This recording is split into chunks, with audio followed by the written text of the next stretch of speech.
Welcome to the Tower Yoga Podcast, where we dive deep into the heart of yoga and community. Come along with us as we explore the transformative power of yoga, share insights, and inspire one another on this journey of life. I'm Kellee Williams, and I'm your host and the co-founder of Tower Yoga. Thank you for joining our yoga community. Today's episode is a little dip into the magic of fall equinox.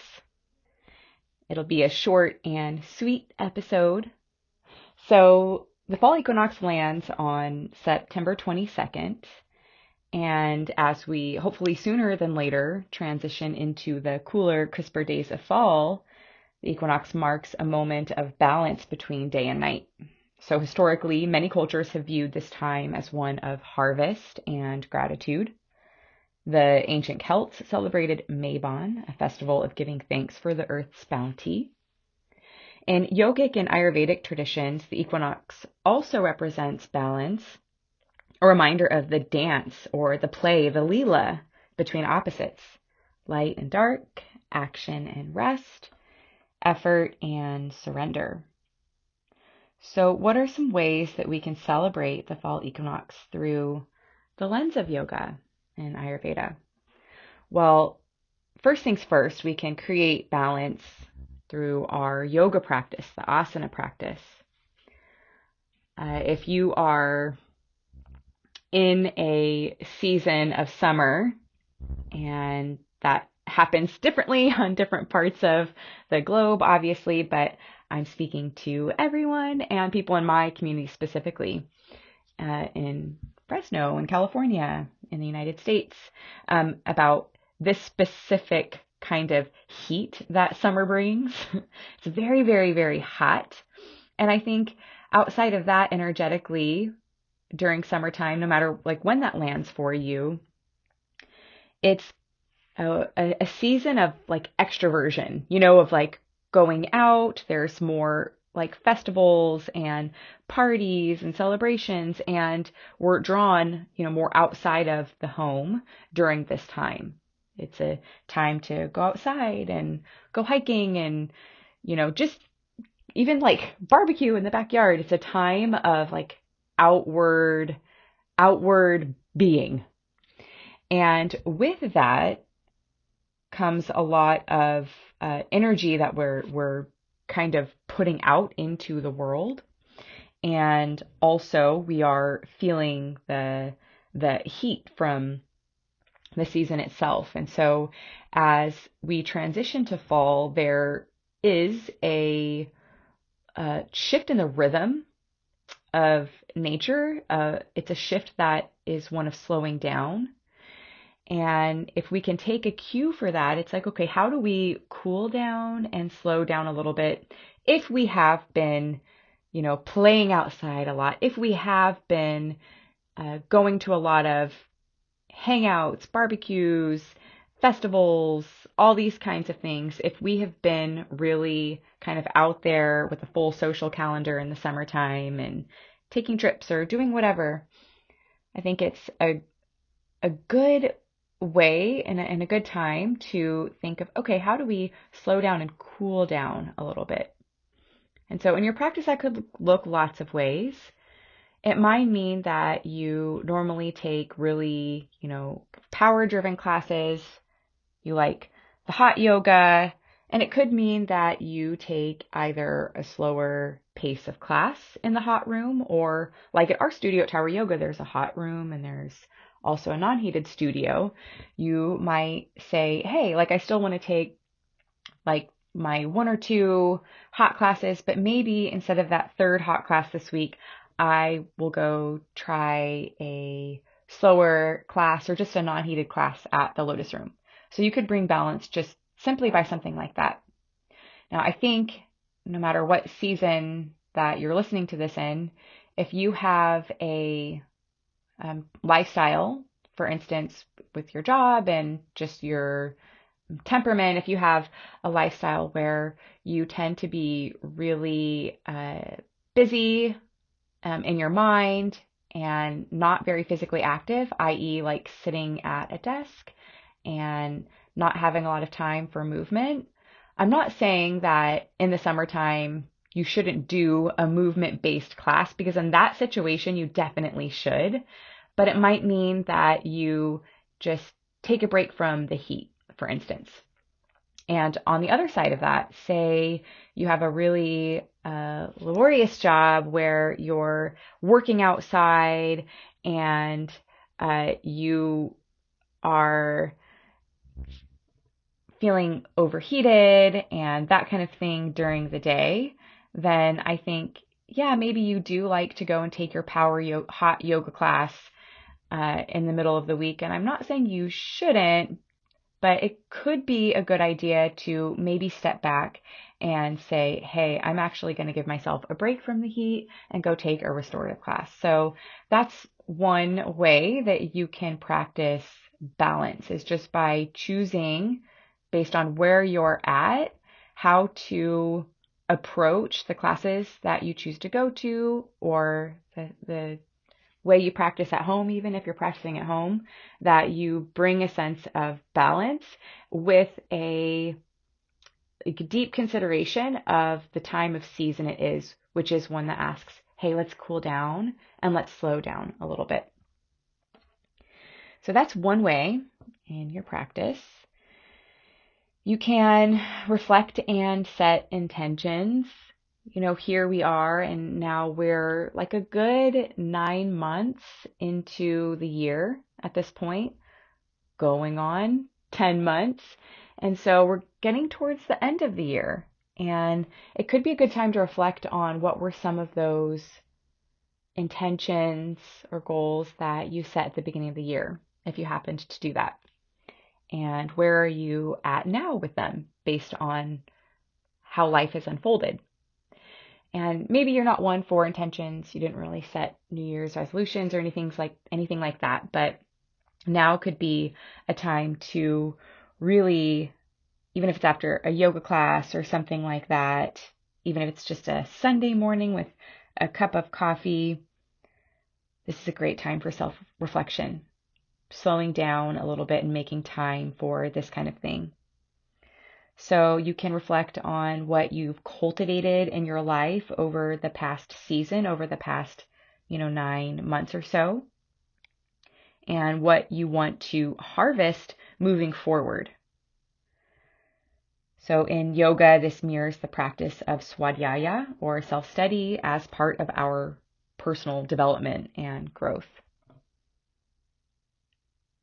Connecting to the element of earth is another really, really good thing that we can do to celebrate the fall equinox.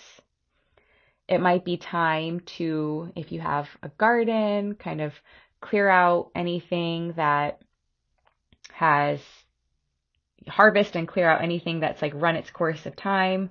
You can kind of start to make that process of tilling new soil for the winter greens and things like that you want to plant. Another great way to connect to the earth element is going on a walk in nature. It doesn't have to necessarily be a hike out in the mountains, although I love that. I would encourage anyone to do that who has access and is available for that.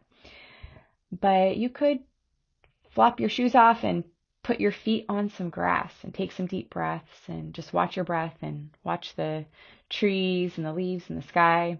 You could go to a park, maybe in town, or even just like if there's a neighborhood in town that has a lot of trees and things like that, maybe you just take a walk. That's a nice way to connect to the earth. You can always do specific yoga postures like malasana, garland pose. All the warrior poses, I feel like, can help with a sense of kind of rootedness, and that feels good as we transition into fall, which is a time that is a little more airy.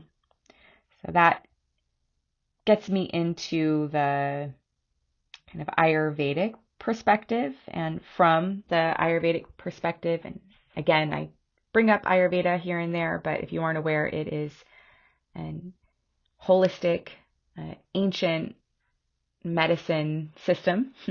It's a sister art and science of yoga. And from this perspective, the fall season is the time of Vata dosha.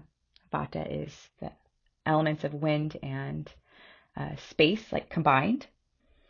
And this tends to rise in fall. You can notice that with like how things start to get crisp and there's like a little bite in the air.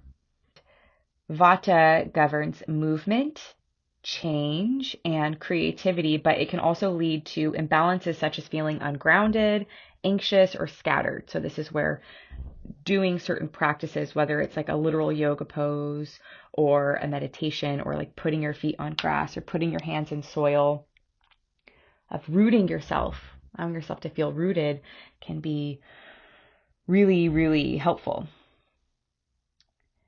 So another way that you can celebrate is with community. Gathering together is a central theme during harvest festivals. So whether it's just through your yoga classes, your weekly yoga class, or a shared meal, maybe you try to plan a little Friendsgiving or something like that, an early Friendsgiving, or just a time to sit with friends in your community and break bread. We just had the community potluck a couple weeks ago at the time of this recording anyways, and it's just so beautiful. It's so beautiful to sit down with people and eat and share energy and share food and stories and have that time to connect in a deeper way, a little deeper than we're able to just by practicing and sharing space next to each other. So, you can celebrate just by spending time with loved ones, with your family or with your chosen family. It's a good time to sit back and, count your blessings, especially if you're going through a harder time. It can be harder to focus on the positive and really focus on whatever's bringing us down. And that's normal. That's natural. That's how our species has made it this far, is trying to detect what could possibly go wrong or be off. And so there's nothing, I think, unusual or wrong about that. And like I said, even through the perspective of Ayurveda, with this Vata dosha rising, it can make us feel a little more anxious and that kind of thing. But just knowing that we can feel that way and at the same time take a deep breath and ponder the things that do bless us in our lives even still. So celebrating the abundance of connection that this season brings. In October, I plan to release another episode with some more details on fall cleansing. So stay tuned for that. As we, move forward into and towards the darker half of the year, we have an opportunity to embrace the opportunity to balance our lives, to connect to the earth, to set intentions for the month ahead, especially because as we move into the darker months of the year, this is a time for like inward reflection. And also we happen to have a lot more of like holiday engagements and festivities and things like that. So if we aren't, I think, proactive with being clear on, okay, what's happening around me with like the seasons and the rhythms and the cycles of Earth, knowing that I am a part of that rhythm. I am made from, therefore am also a part of nature. And how do I, take a cue from what's happening around me and within me, and also know that I am a human being in modern times and there's festivities and things like that to enjoy. So if we're proactive with focusing on a sense of balance with honoring the light and dark within us and without outside of us, then we have much more of, I think, that opportunity to really, really stay or find a sense of rootedness and balance through what, the following seasons bring. I invite you to also celebrate the fall equinox with me if you're available. I will be facilitating a women's circle on September 22nd, and that will be something really special. We'll do a little ritual, we'll do a little movement, we'll do a little journaling. So if you're someone who really needs or appreciates that kind of guidance and for someone to hold space for you, I am up for that. And there's also other ways that you can join us for an event to just kind of gather and hang out in celebration of this time. On September 27th, there's a salsa workshop that Marco is putting on. And on September 29th, there's a stretch and sketch with Hannah Vasquez. And that will be a couple ways that you might participate in gathering with community as a way to celebrate the fall equinox. I will also be theming this for, from the time that this podcast is released before the fall equinox. I'll be theming that just in my regular classes, so you can most certainly celebrate with me in that way. I teach a wide range of different things. I teach on Wednesdays in the Lotus Room. That's a 75-minute vinyasa. It's non-heated. And on Thursdays, I teach in the mandala. I teach a lift and flow, and after that, a vinyasa. Both are hot classes. And on Fridays, I teach restorative, and that is in the Lotus Room. And most Saturdays, I also teach a vinyasa in the Lotus Room. That's non-heated as well. Well, thank you very much if you have made it this far.